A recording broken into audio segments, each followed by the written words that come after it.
آگے اللہ تبارک و تعالی ارشاد فرماتے ہیں کہ یمحق الربا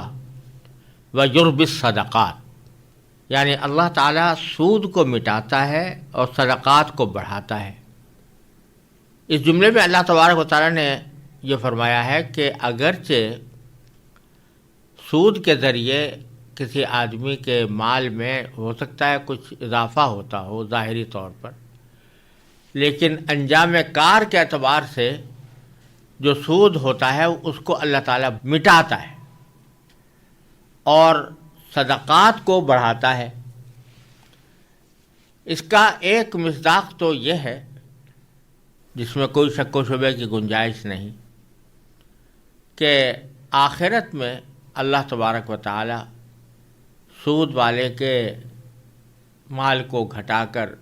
اور اس کو عذاب میں مبتلا کریں گے، تو وہ سود جو اس نے لیا تھا وہ بجائے اس کے لیے بڑھوتری کے گھاٹے کا سبب بنے گا۔ دوسری طرف صدقہ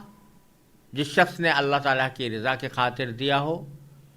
تو حدیث میں آتا ہے رسول اللہ صلی اللہ علیہ وسلم نے فرمایا کہ باری تعالیٰ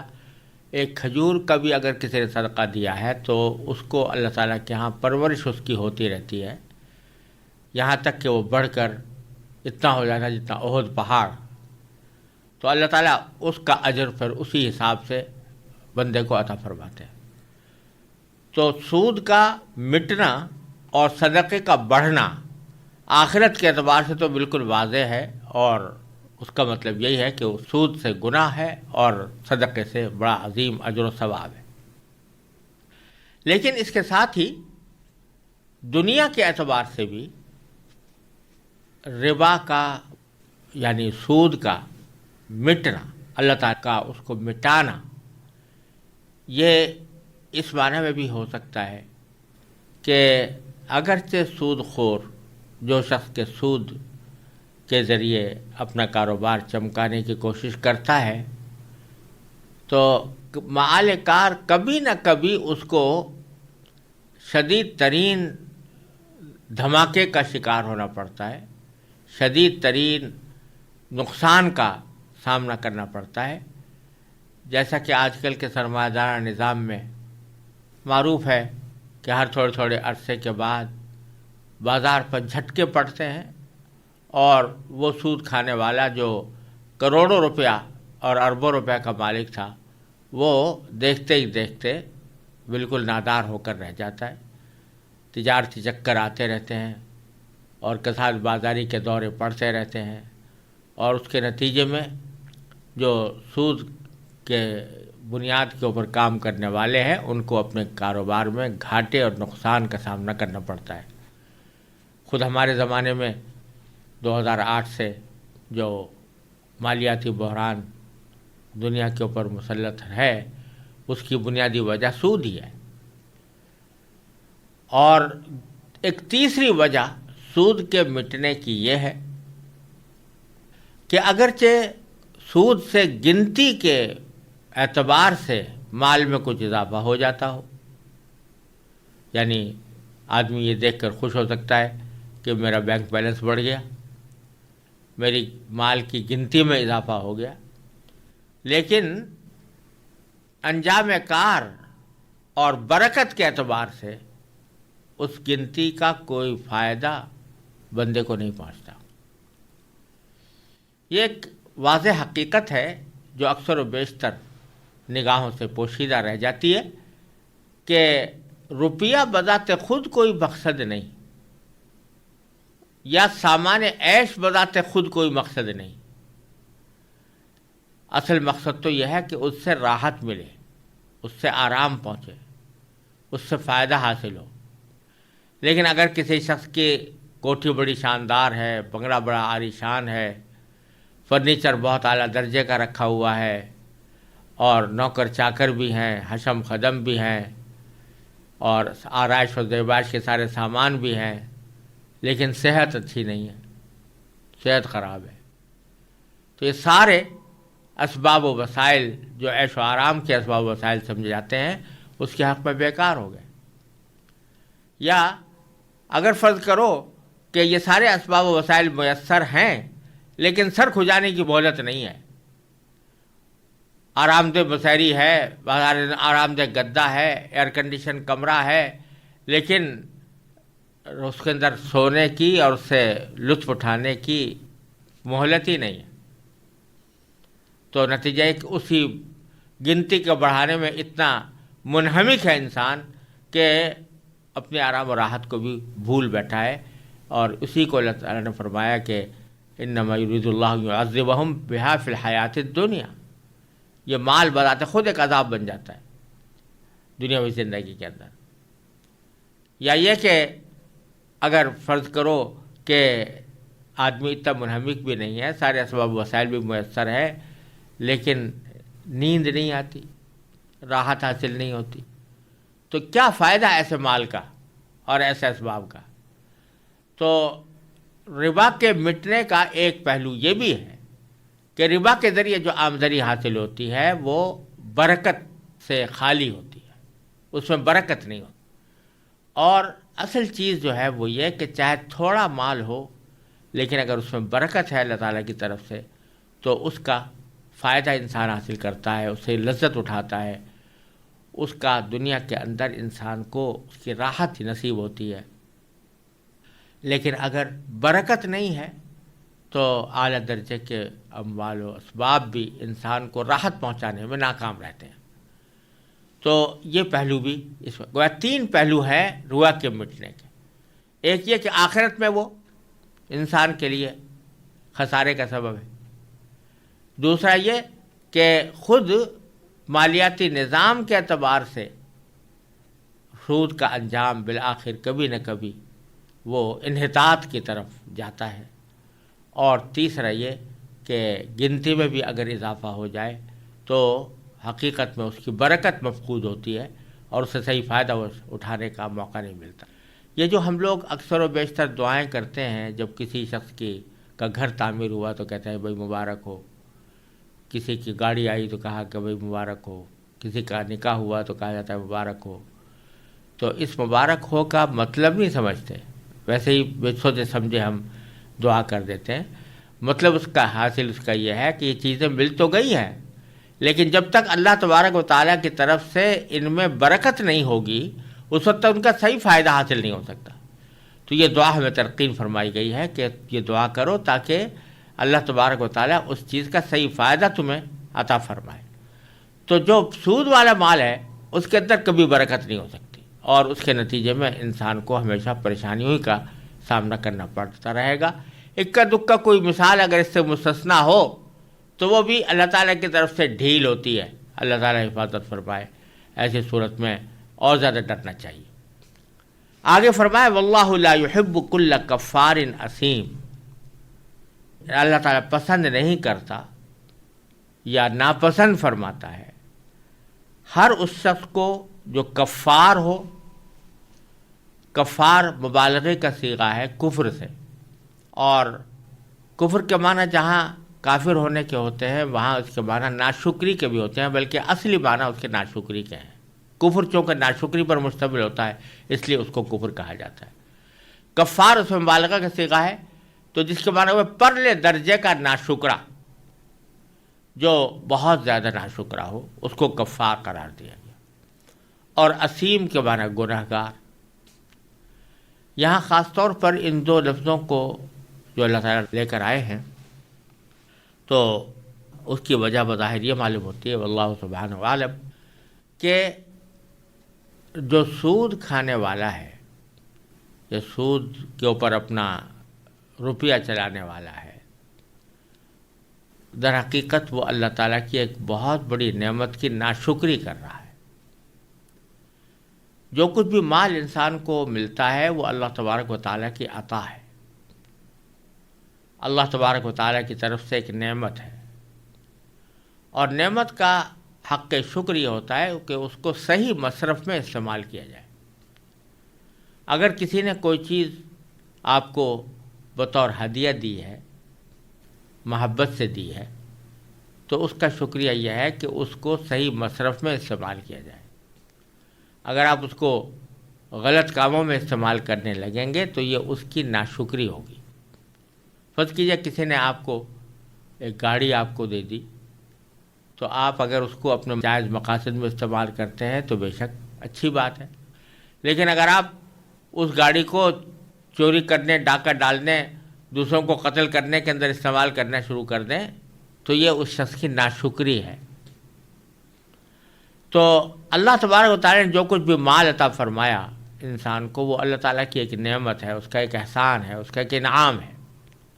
اس کا شکر یہ تھا کہ زبان سے بھی اللہ تعالیٰ کا شکر ادا کیا جائے اور عمل سے بھی، کہ اس روپے پیسے کو اللہ تبارک و تعالیٰ کی جائز کی ہوئی چیزوں میں استعمال کریں اور ناجائز چیزوں کے اندر استعمال کرنے سے بچیں۔ لیکن جو بندہ کہ روپیہ اللہ تعالیٰ کا دیا ہوا حاصل کرنے کے بعد اس کو سود پر چلاتا ہے، اس کے ذریعے سود کی آمدنی کمانے کی کوشش کرتا ہے، وہ پرلے درجے کا ناشکرا ہے۔ تو اس لیے اللہ تعالیٰ نے فرمایا کہ اللہ تعالیٰ پسند نہیں کرتا ہر اس کسی اور سے شخص کو جو کفار ہو، یعنی پرلے درجے کا ناشکرا ہو، اسیم اور گناہ گار ہو۔ یعنی اشارہ فرما دیا کہ ناشکری کا ایک بہت بڑا پہلو یہ ہے کہ آدمی گناہ کا ارتکاب کرے، کیونکہ اللہ تعالیٰ کی نعمتوں کو جب غلط استعمال کر رہا ہے، اس کی نافرمانی سے استعمال کر رہا ہے تو یہ بہت بڑی ناشکری ہے۔ تو اسی لیے وہ شخص اسیم ہے، یعنی گناہ گار ہے۔ پھر اللہ تبارک و تعالیٰ کی رحمت کا ایک مظہر یہ ہے قرآن کریم میں کہ جہاں کہیں اللہ تبارک و تعالیٰ کافروں کے لیے یا نافرمانوں کے لیے جہنم کے عذاب کی باتیں بتاتے ہیں کہ ان کو جہنم کا عذاب ہوگا، تو اس کے ساتھ ہی فوراً ایمان والوں اور نیک عمل کرنے والوں کے اچھے انجام کا بھی ذکر فرما دیتے ہیں، تاکہ بات ہمیشہ یک طرفہ نہ رہے۔ یعنی صرف اللہ تعالیٰ کے جہنم کے عذاب ہی کا تذکرہ نہ ہو، اسی کا صرف تصور نہ ہو، بلکہ اس کے ساتھ اللہ تبارک و تعالیٰ نے اپنے نیک بندوں کے لیے جو بہترین جزا تیار فرمائی ہے جنت کی صورت میں، اس کا ذکر بھی ساتھ ساتھ ضرور فرما دیتے ہیں اللہ تبارک و تعالیٰ۔ ایک طرف تو اس لیے کہ یہ بتانا منظور ہے کہ اللہ تعالیٰ اپنے بندوں کے اوپر کوئی ظلم کرنے والا نہیں ہے، بلکہ ان پر احسان اور انعام کرنے والا ہے۔ اور دوسری بات یہ کہ ان دونوں چیزوں کے ساتھ ملنے سے انسان کے دل کی کیفیت اس اعتبار سے معتدل اور درست ہوتی ہے کہ ایک طرف اس کو خوف کا احساس ہوتا ہے، جہنم کے عذاب سے خوف کا، اور دوسری طرف اللہ تعالیٰ کی رحمت سے امید پیدا ہوتی ہے۔ اور الایمان بین الخوف والرجا فرمایا گیا کہ ایمان خوف اور امید کے درمیان ہے، یعنی نہ انسان کو اتنا خوف ہونا چاہیے کہ جو انسان کو عمل سے بے عمل کر دے۔ اگر خوف اتنا زیادہ مسلط ہو جائے تو پھر کوئی آدمی کوئی کام کر نہیں سکتا، نہ تو اتنا خوف ہونا چاہیے اور نہ اتنی امید ہونی چاہیے کہ آدمی بالکل ہی بے خوف ہو کر بیٹھ جائے جہنم کے عذاب سے، اللہ تعالیٰ کی ناراضگی سے۔ اسی لیے جو دعا رسول کریم صلی اللہ علیہ وسلم تلقین فرمائی وہ یہ کہ اللہم انا نسألک من خشیتک ما تحول به بیننا و بین معاصیک، یا اللہ ہمیں آپ کا اتنا ڈر مطلوب ہے بس کہ جو آپ کی معصیتوں سے ہمیں بچا لے، ہمارے اور ہماری معصیتوں کے درمیان حائل ہو جائے، اتنا ڈر چاہیے۔ اس سے زیادہ ڈر اگر ہوگا تو آدمی کچھ بھی نہیں کر سکتا۔ تو اس لیے خوف بھی معتدل ہونا چاہیے اور رجا بھی معتدل ہونی چاہیے۔ تو اس لیے اللہ تبارک و تعالیٰ جہاں کہیں عذاب کا ذکر فرماتے ہیں تو ساتھ ثواب کا بھی ذکر فرماتے ہیں، عمل صالح کا بھی ذکر فرماتے ہیں۔ چنانچہ فرمایا کہ ان الذین آمنوا وعملوا الصالحات، بے شک وہ لوگ جو ایمان لائیں اور نیک عمل کریں، واقاموا الصلاۃ اور نماز قائم کریں، وآتوا الزکاۃ اور زکوٰۃ ادا کریں، لہم اجرہم عند ربہم، تو وہ اپنے رب کے پاس اپنے اجر کے مستحق ہوں گے، ولا خوف علیہم، نہ ان کو کوئی خوف ہوگا، ولا ہم یحزنون، اور نہ ان کو کوئی غم پہنچے گا۔ اب آگے یہ آیت آ رہی ہے کہ یا ایھا الذین آمنوا اتقوا اللہ، اے ایمان والو اللہ سے ڈرو، وذروا ما بقی من الربا، اور تم اگر واقعی مومن ہو تو سود کا جو حصہ بھی کسی کے ذمے باقی رہ گیا ہو اسے چھوڑ دو۔ ان آیات کا ایک شان نزول بھی ہے، جس پس منظر میں یہ آیات نازل ہوئی ہیں وہ یہ تھا کہ زمانے جاہلیت میں لوگوں کے درمیان سودی معاملات کثرت سے چلتے رہتے تھے، بلکہ قبائلی سطح پر ایک قبیلہ اپنی ضرورت کے وقت میں دوسرے قبیلے سے قرضے لیتا تھا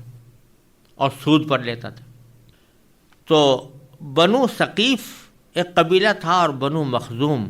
ایک قبیلہ تھا، تو ان دونوں کے درمیان بھی سودی معاملات چلتے رہتے تھے، اور بنو ثقیف کے لوگوں کا کچھ سودی مطالبہ بنی مخزوم کی طرف تھا، یعنی بنو مخزوم نے قرض لے رکھا تھا اور بنو ثقیف نے قرض دیا ہوا تھا، سودی قرض، اور بنو ثقیف ان سے مطالبہ کر رہے تھے کہ تم ہمیں ہمارا قرضہ میں سود کے واپس کرو۔ بنو مخزوم مسلمان ہو گئے، تو اسلام لانے کے بعد انہوں نے سود کی رقم ادا کرنے کو جائز نہ سمجھا۔ ادھر بنو ثقیف کے لوگوں نے مطالبہ شروع کیا، کیونکہ وہ ابھی تک مسلمان نہیں ہوئے تھے، مگر مسلمانوں سے مصالحت کر لی تھی، یعنی برسر پیکار بھی نہیں تھے، مسلمانوں سے جنگ بھی نہیں کر رہے تھے، بلکہ صلح کی حالت میں تھے، اگرچہ اسلام نہیں لائے تھے۔ بنو مخزوم کے لوگوں نے کہا کہ اسلام میں داخل ہونے کے بعد ہم اپنی اسلامی کمائی کو سود کی ادائیگی میں خرچ نہیں کریں گے۔ یہ آپس کا تنازع مکہ مکرمہ میں پیش آیا۔ اس وقت مکہ مکرمہ فتح ہو چکا تھا، اور نبی کریم سرور دو عالم صلی اللہ علیہ وسلم نے وہاں اپنا ایک گورنر حضرت عتاب ابن اسید رضی اللہ تعالیٰ عنہ کو مقرر کیا ہوا تھا۔ یہ معاملہ حضرت عتاب ابن اسید کے پاس پہنچا کہ بنو ثقیف کہتے تھے کہ ہم سود کے حقدار ہیں، ہمیں سود دیا جائے، اور بنو مخزوم کہتے تھے کہ اسلام لانے کے بعد جب کہ سود حرام ہو چکا تو ہم کیسے سود ادا کریں۔ تو حضرت عتاب ابن اسید نے یہ معاملہ رسول کریم سرور دو عالم صلی اللہ علیہ وسلم کے پاس بھیجا اور آپ سے پوچھا کہ ایسے میں کیا کرنا چاہیے۔ تو روایت میں آتا ہے کہ یہ آیت کریمہ اس واقعے میں نازل ہوئی کہ یا ایھا الذین آمنوا اتقوا اللہ، اے ایمان والو اللہ سے ڈرو، وذروا ما بقی من الربا، اور جو سود کی رقمیں باقی رہ گئی ہیں ان کو چھوڑ دو۔ تو یہاں اللہ تبارک و تعالیٰ نے یہ حکم دے دیا کہ اب بنو مخزوم کے لیے جائز نہیں ہے کہ وہ بنو ثقیف کا سود ادا کریں، بلکہ بنو ثقیف کو صرف اپنی اصل رقم واپس کرنی ہوگی۔ چنانچہ فرمایا کہ تم جو کچھ بھی سود کی رقم رہ گئی ہو اس کو چھوڑ دو۔ فَإِن لَّمْ تَفْعَلُوا، اگر ایسا نہیں کرو گے فَأَذَنُوا بِحَرْبٍ مِّنَ اللَّهِ وَرَسُولِهِ، تو اعلان سن لو اللہ کی طرف سے جنگ کا اور اللہ کے رسول کی طرف سے جنگ کا۔ یہ بڑے سنگین الفاظ ہیں جو اللہ تبارک و تعالیٰ نے کسی اور گناہ کے لیے، کسی اور جرم کے لیے نازل نہیں فرمائے، سود کے جرم کے لیے فرمایا کہ اگر تم نہیں چھوڑو گے تو اللہ اس کے رسول کی طرف سے تمہارے خلاف اعلان جنگ ہے۔ اور پھر فرمایا وَإِن تُبْتُمْ،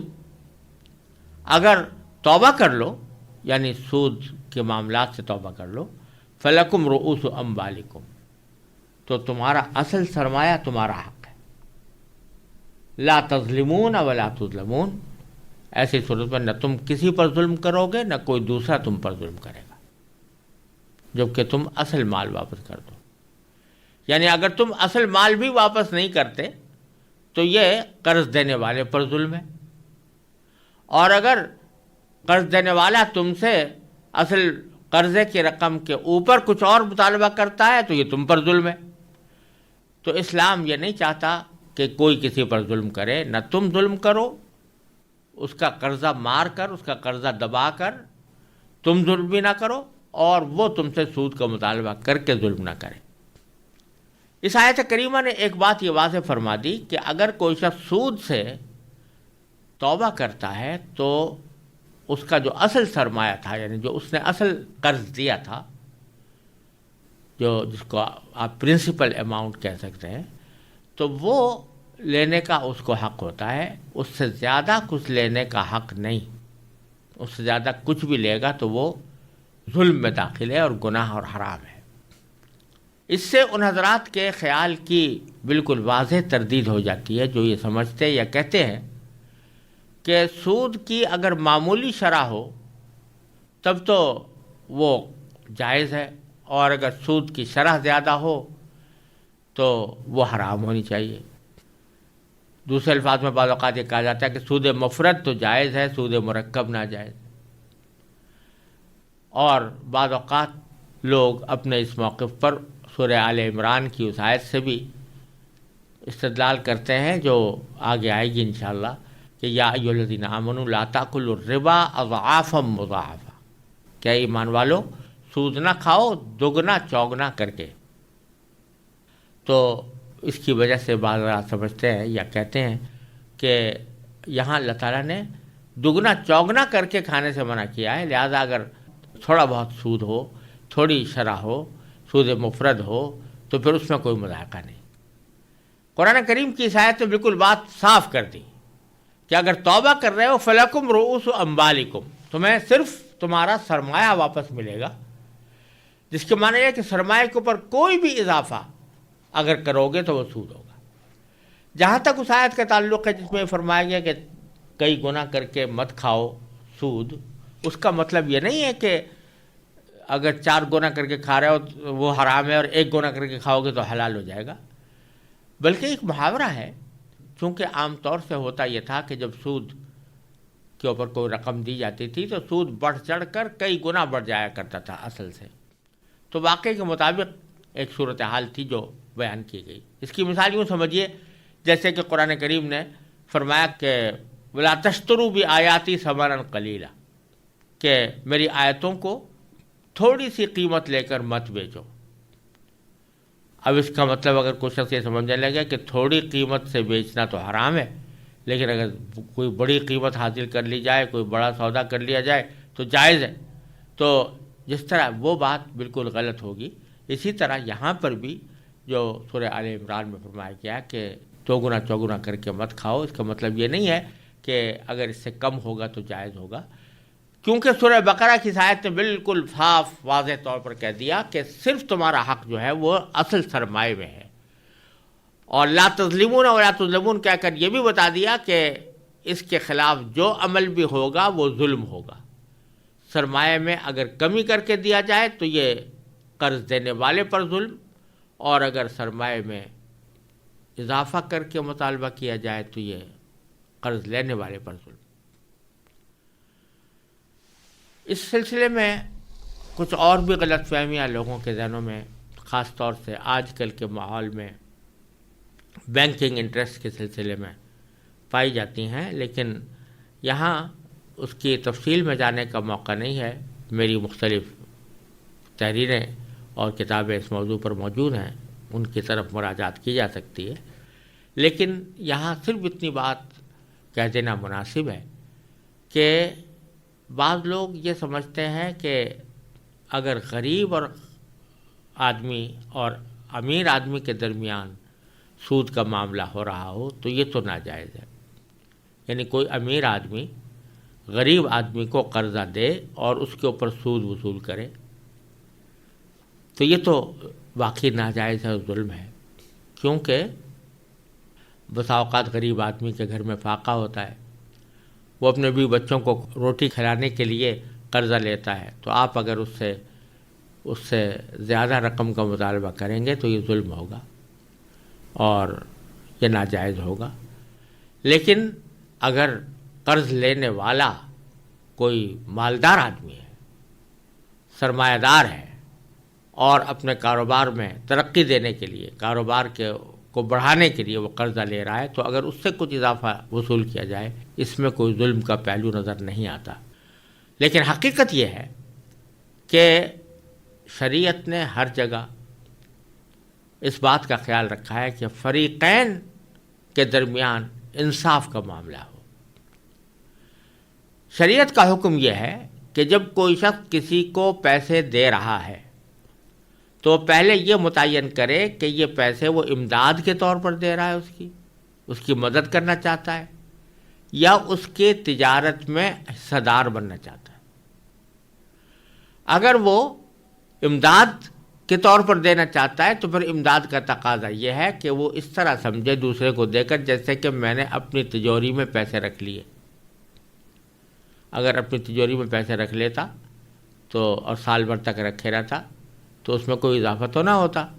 اسی طریقے سے اگر میں نے کسی مقروض کو دیا ہے امداد کی خاطر تو جتنے پیسے اس کو دیے ہیں اتنا ہی میرا حق ہے کہ میں واپس لے لوں، کیونکہ میرا مقصد امداد تھا، کوئی تجارت کرنا مقصد نہیں تھا۔ لیکن اگر تجارت کرنا مقصد تھا اور اس کی تجارت میں حصہ دار بننا چاہتے تھے تم، تو پھر اگر اس کے نفع میں حصہ دار ہو تو پھر نقصان میں بھی حصہ دار بننا پڑے گا، اور اگر اس کو اپنی تجارت میں نقصان ہوا ہے تو پھر تمہیں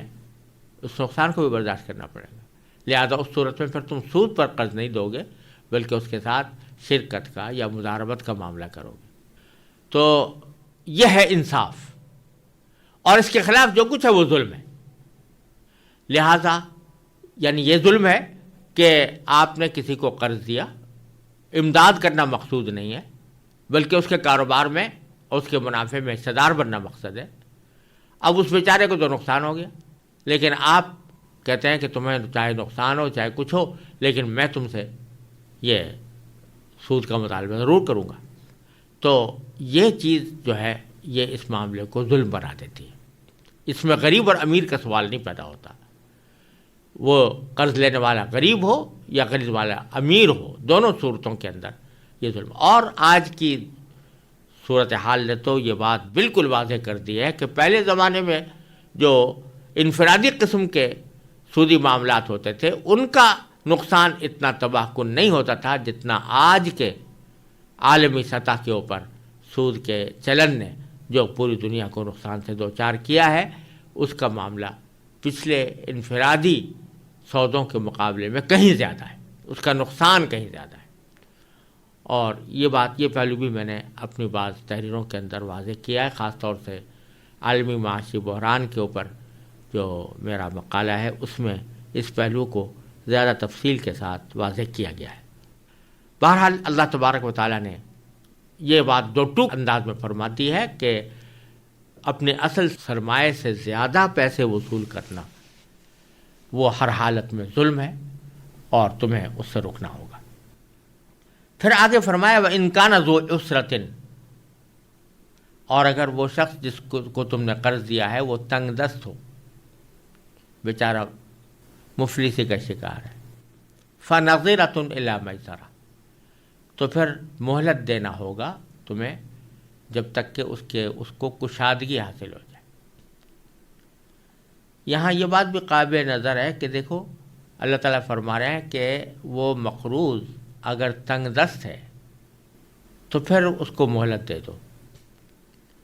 اگر تنگ دست ہے، یہ الفاظ خود بتا رہے ہیں کہ ایسی صورت بھی ہو سکتی ہے کہ مقروض تنگ دست نہ ہو، لہذا یہ سمجھنا کہ یہ آیات جو ربا کی آیات ہیں وہ صرف غریبوں کو قرض دینے سے متعلق ہیں، امیروں سے قرض دینے سے تعلق نہیں رکھتی۔ یہ بالکل غلط بات ہے، کیونکہ اگر یہ بات ہوتی تو آگے یہ کیوں کہتے ہیں کہ وَإِنْ كَانَ ذُو عُسْرَةٍ، اگر وہ تنگ دست ہو تو پھر تم اس کو مہلت دو، جس کے معنی یہ کہ یہ بھی ہو سکتا ہے کہ وہ تنگ دست ہو اور یہ بھی ہو سکتا ہے کہ وہ تنگ دست نہ ہو۔ تو اگر تنگ دست ہے تو تم اس کو مہلت دو، یعنی جو اس کی